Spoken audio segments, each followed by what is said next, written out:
오늘 말씀을 보면 히스기야가 병이 들었습니다.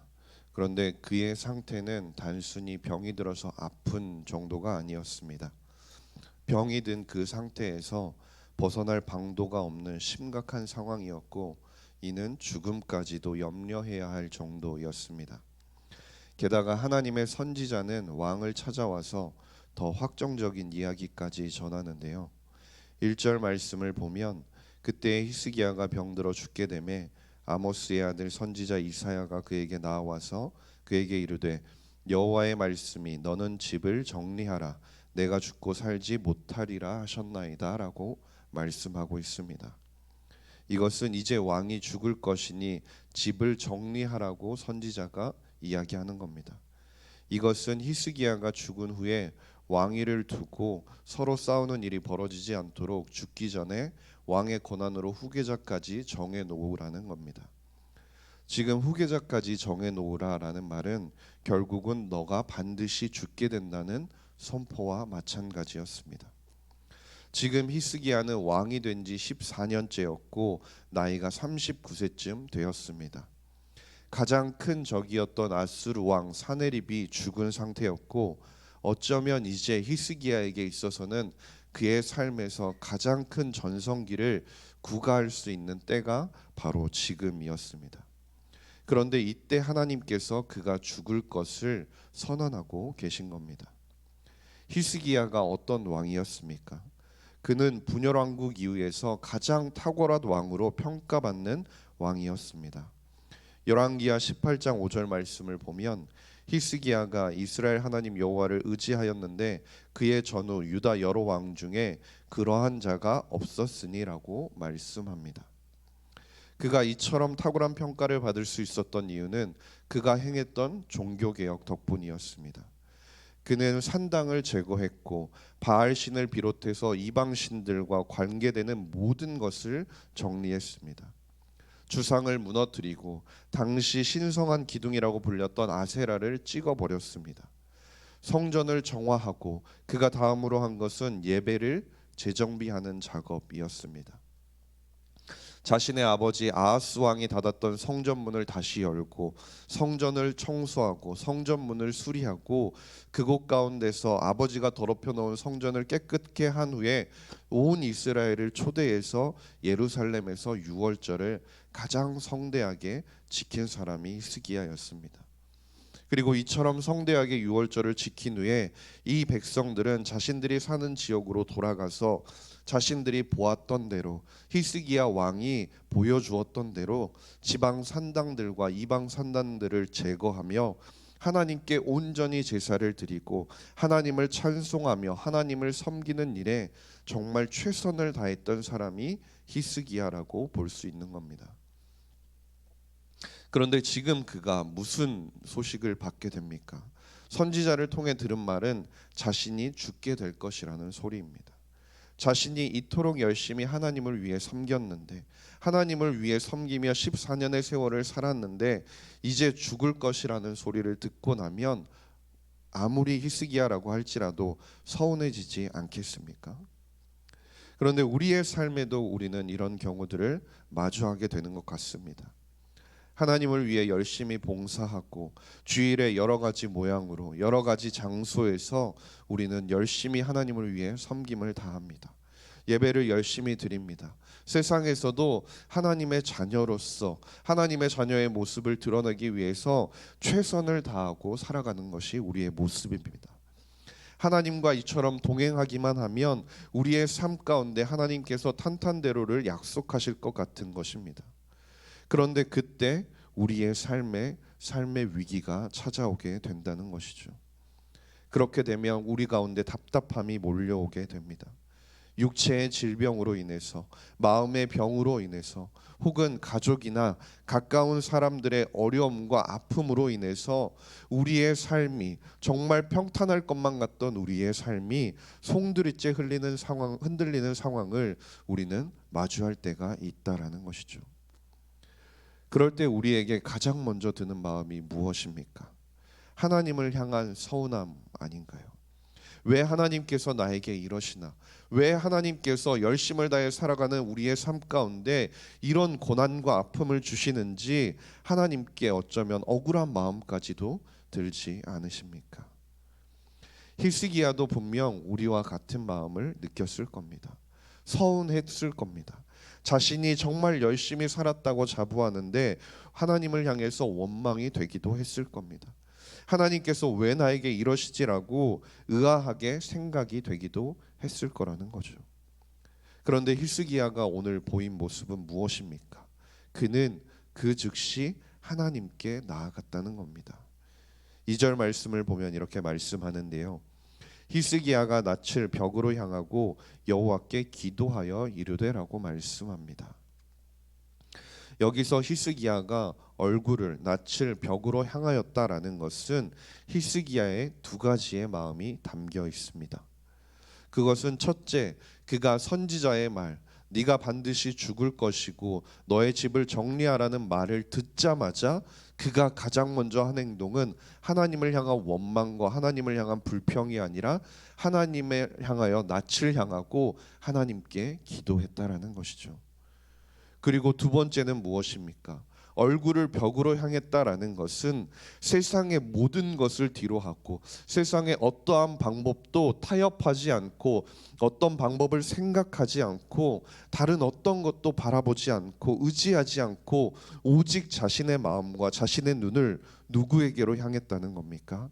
하나님께로 향하겠다는 의지의 표현이라는 것이죠. 이것은 하나님께 죽음을 선고받은 그 히스기야의 간절함이 담긴 행위이자 자신의 신앙의 표현이었습니다. 자신의 문제의 해결이 오직 여호와께 있음을 그는 분명히 알았습니다. 인생의 생사화복을 주관하시는 분이 하나님이시며 그 하나님께는 불가능하심이 없다라는 것을 그는 믿는 신앙의 고백이 그의 행동이었다라는 것이죠. 우리에게도 이처럼 마음이 무너지는 순간이 있습니다. 하나님께 너무나 서운한 마음이 들어서 원망이 되기도 하고 우리 눈앞에서 우리의 인생을 집어삼킬 것 같은 그 문제들 앞에 기도의 자리에 나가기조차 싫을 때가 우리에게 있다라는 것이죠. 기도의 자리에 나와서도 기도하기 위해서 주님의 이름을 부르는 것조차도 하기 싫을 때가 있다라는 겁니다. 그러나 우리가 히스기야를 통해서 기억해야 할 것은 무엇이냐면 그때가 바로 우리가 하나님만을 바라보고 하나님께 기도해야 할 때라는 것입니다. 세상 모든 방법과 수단과 생각과 사고들로부터 우리는 철저히 귀를 닫고 그것들을 등 돌리고 온전히 하나님만을 바라보며 하나님만을 붙들 때가 바로 그때라는 것이죠. 그리고 히스기야는 하나님을 향해서 이렇게 기도했습니다. 3절 말씀인데요. 여호와여 구하오니 내가 진실과 전심으로 주 앞에 행하며 주께서 보시기에 선하게 행한 것을 기억하옵소서 하고 히스기야가 심히 통곡하더라라고 말씀합니다. 히스기야는 하나님을 향해서 어떻게 기도했냐면 자신이 행한 것을 기억해 달라고 기도했습니다. 그런데 우리가 잘 살펴보아야 할 것이 무엇이냐면 이것은 히스기야가 자신의 14년의 세월을 돌아보면서 하나님 내가 이것도 잘했고 이것도 열심히 했고 이것도 열심히 하지 않았습니까? 그러니 하나님 이것들을 봐서 나를 살려달라고 하나님께 요구하는 것이 아니었습니다. 그가 지금 기억해달라고 말하는 것은 지금까지 자신이 14년의 세월 동안 살아오고 하나님을 위하여 열심을 다해서 섬기고 하나님의 예배의 회복을 위해서 했던 그 모든 일들이 하나님의 은혜였음을 고백하는 행위라는 것이죠. 하나님께서 함께하여 주셨기 때문에 지금까지 내가 이렇게 살아올 수 있습니다. 그러니 하나님 지금 이 순간에도 나와 함께하여 주십시오라고 하나님의 은총과 자비를 구하는 기도가 지금 히스기야가 하나님께 자신을 기억해달라고 간구하는 것입니다. 누가복음 18장 13절에도 세리의 기도가 나오는데요. 여기 세리의 기도를 보시면 이렇게 말씀합니다.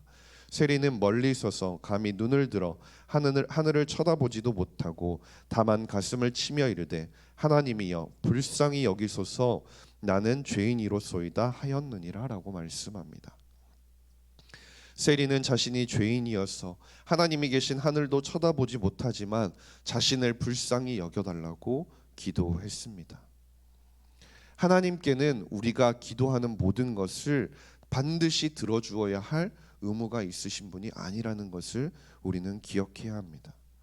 하나님께서 우리에게 기도하라고 말씀하시고 구하는 것을 주시겠다고 약속하시는 것, 그것은 하나님께 우리가 열심을 다했으니 반드시 그것을 이루어 달라는 그 의무가 아니라 하나님께서 우리를 사랑하시기 때문에 하나님께서 사랑하시는 그 사랑에 비해서 우리를 간절히 불쌍히 여겨달라고 간구하며 그 은혜에 기대서 우리가 기도하며 나아가는 것입니다.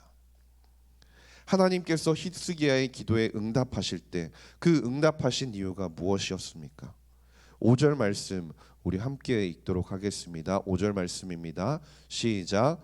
너는 돌아가서 내 백성의 주권자 히스기야에게 이르기를 왕의 조상 다윗의 하나님 여호와의 말씀이 내가 내 기도를 들었고 내 눈물을 보았노라. 내가 너를 낫게 하리니 내가 3일 만에 여호와의 성전에 올라가겠고. 아멘.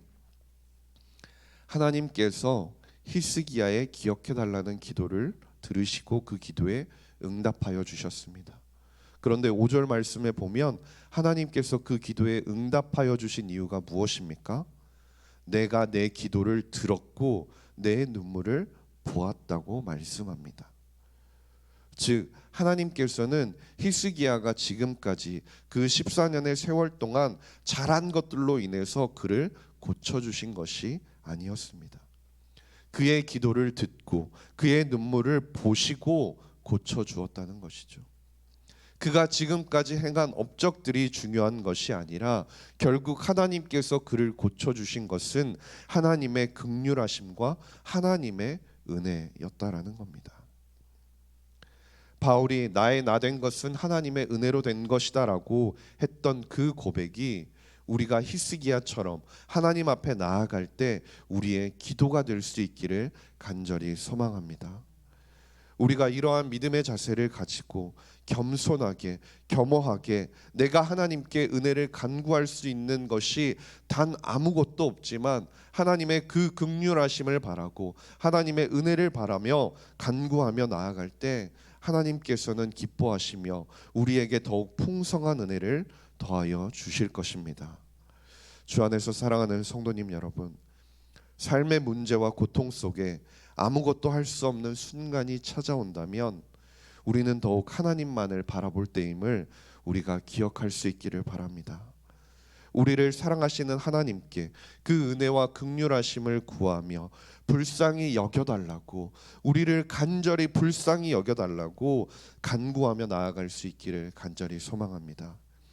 주님만을 바라보는 믿음, 그리고 그 주님께만 간구하는 믿음, 그 겸손한 마음을 보시는 하나님께서 더욱 풍성한 은혜로 우리의 삶 가운데, 우리의 문제 가운데, 우리의 어려움 가운데 응답하여 주시는 것을 경험하는 모든 성도님들이 될 수 있기를 주님의 이름으로 간절히 소망합니다. 기도하겠습니다. 하나님 아버지 감사합니다. 오늘도 우리를 예배의 자리로 불러주시니 감사드립니다. 아무것도 할 수 없는 거대한 문제와 현실 속에서 하나님만을 바라보며 나아가는 우리가 되게 하여 주시옵소서. 주님 앞에 겸손한 마음으로 간구하며 나아갈 때 주님이 부어주시는 풍성한 은혜의 단비를 경험하며 살아가는 모든 성도님들의 삶이 되게 하여 주시옵소서. 감사드리며 모든 말씀 우리 구주 예수 그리스도의 이름으로 기도드렸습니다. 아멘.